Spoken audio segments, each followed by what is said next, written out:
Have you ever seen that cartoon scene where a character is about to make a decision and suddenly two tiny versions of himself pops up on his shoulders? Typically one in red with the pitchfork and the other in white with the halo. And they both start to whispering in his ear, arguing about what he should do. It's meant to be funny, but it's also surprisingly accurate because that's what it feels like in your mind sometimes.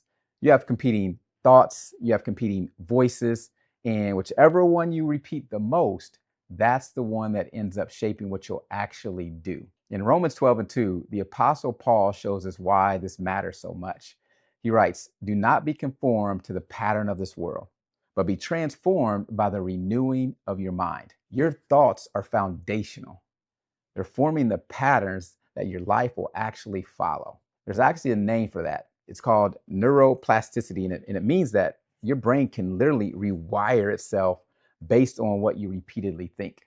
The more often you think a certain way, the stronger those thought patterns become. Eventually, one way of thinking takes over and starts to feel automatic. That's why renewing your mind is so important because it actually reshapes the way you live. When you live out God's truth, you begin to see firsthand that His way is the best way. You won't just believe it, you'll start to see and experience it. So here's one small way to start living this out today.